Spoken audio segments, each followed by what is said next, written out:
Simon, a memorable 25-22 win against Featherstone. It's 2 points in the league, but how do you think that's a big warm-up for Wembley? Yeah, I think Sheffield last week obviously didn't get the goods, did we? But that was a good, tough contest of a game.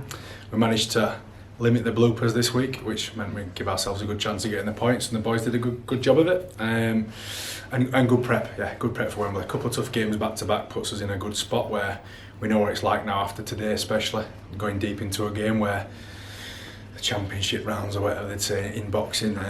That's where you know you've got to be on it when you're a bit tired, and I thought we did a good job of it today. We knew what to expect, and I thought we nullified it for the most part. The 3 tries conceded were pretty frustrating, to be honest, because they had 3 visits to good ball, and we crumbled on all 3 of them, which was a topic of conversation at half time. And I thought they showed the right level of desperation in that second half when we did spend some time on goal line and we did a better job of it.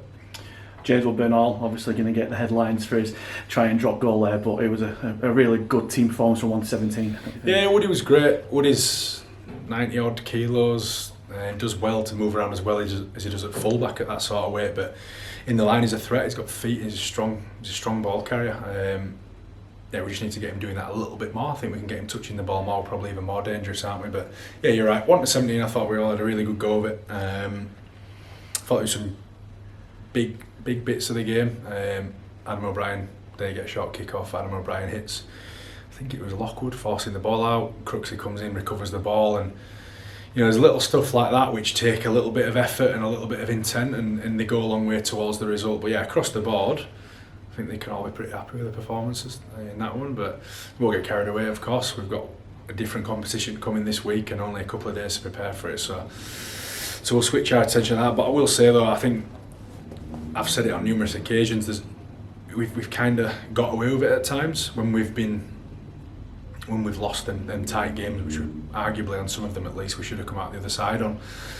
Other results have kept us in the fight, and today's results and yesterday's results didn't do that for us, so this one became a little bit more important, to be honest. And to get them 2 points against Feather, who are the best team in the comp, goes a long way towards when we get back from Wembley and we get over that one.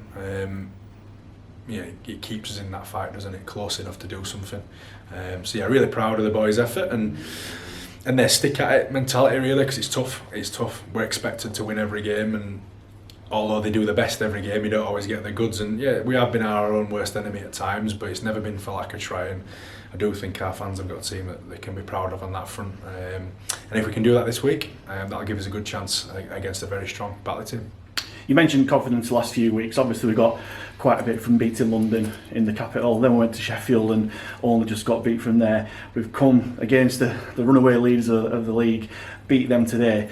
How much confidence does that give the side, not just for next week at Wembley, but for the rest of the season? Yeah, it does. But the rest of the season is a big piece to look at. We just need to worry about the next job, and the cup is such a week away. The headspace is totally different because it is smash and grab. You need to get the job done to stay in it or to win it. So we'll look forward to that this week. There's obviously been a lot of work going on in the background, and Sarah, Jenna, Cara jumping on the phones, Johnny's in there. They've done a really good job and Michaela, of course, don't want to forget anyone, but I think Faz, you want one as well? Yeah. Rick Farrell, I'll give you his email address and phone number after as well. They've done a great job of jumping in and making, it's an increased workload. It's bigger than the normal because we haven't been here before, and there's obviously a lot of interest, a lot of questions, and working really hard in the background to make sure we've done a good job and we get it all right for not only the playing staff but our fans that are travelling down there on game day, and done a really good job of it. It's been stressful for them, so hopefully they get a nice reward of a day out on the weekend and enjoy that one as well. Do you think tonight has been a really good win, a really important win, given the distraction of Wembley, the fact that the players are focused on tonight and won tonight? Yeah, I'm really happy with that, because I think it would have been very easy to take your eye off the ball and start maybe not throwing your body into some stuff, try to, self-preservation, try to, look after yourself, thinking about the next one. And I've made that pretty clear straight after the last game that if you start thinking about 2 weeks away, no chance of getting a jersey, because you will let yourself or your teammates down. And we've got a competitive squad. It's not very deep, but it's competitive. and I can only pick 17, of course. I mean, it's very difficult at times and it's not a nice conversation, but it's obviously my job to do that, and we'll always pick the team that thinks best for the job, and I think they all made sure they had their eye on the prize of the league today, and they'll all enjoy it, but they're going to look after themselves the next couple of days now, because obviously quite a short turnaround with a bit of a emotional week as well, which can get your head going elsewhere, but hopefully they're all organised and they've got the bits they need to do early so we can just focus on the rugby and enjoy it. You've been involved in finals yourself as a player, cup finals and grand finals. What's the main difference, you think, between a player and a coach, and how do you think you'll use your experience you've had as a player, as a coach with the players you've got now?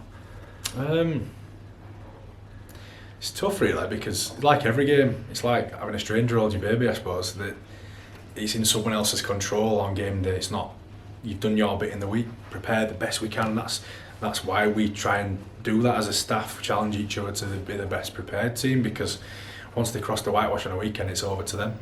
But I think we'll just be sort of hammering home the confidence bit, how good we are. And from my experiences don't really, probably won't matter too much to them, but I think the reality is it's just a one-shot week. You can't have any regrets after, because you'll carry them for a long time. So the lads that play, the lads that don't, everyone's contributed, and they will all contribute to the outcome of the weekend as well. So we just want a positive week together, and hopefully get down there and have one to remember. You said self-preservation in your previous answer as well. Any injuries to report after that brutal game? Physical game, I'd imagine there'll be the usual bumps and that, but they'll all be hiding it best they can this week, I'd imagine. But no, other than Keezy, who was obviously our long-term injury, Bobby's been poorly for a couple of weeks, probably depleted himself with a really strong performance against Sheffield, and he weren't looking right early in the week. Probably didn't get ruled out till later in the week in his head, but we thought, just looking at him once on Tuesday, that he probably needs the week. Other than that, everyone is probably good to go, I think. And lastly, fans singing Wembley songs at the end of that game. What's your message to them for going down to Wembley and to enjoy the occasion next week? Well, how many years has it been since we went? 35 years. 35 years, so this might be it. You might not get another one for 35 years, who knows? Yeah, hopefully we can go. It's going to be a good day regardless. That's probably what I'd say from my experience, as the build up, the day of the final days and stuff. It's a great experience to be part of it all, and you know, win or lose, you will remember it as being a good day. But we certainly need to go down in numbers. We've had it before when we've had big games.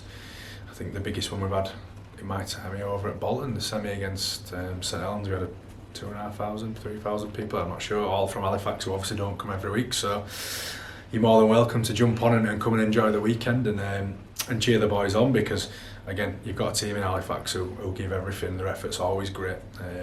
Hopefully we get a reward for that weekend.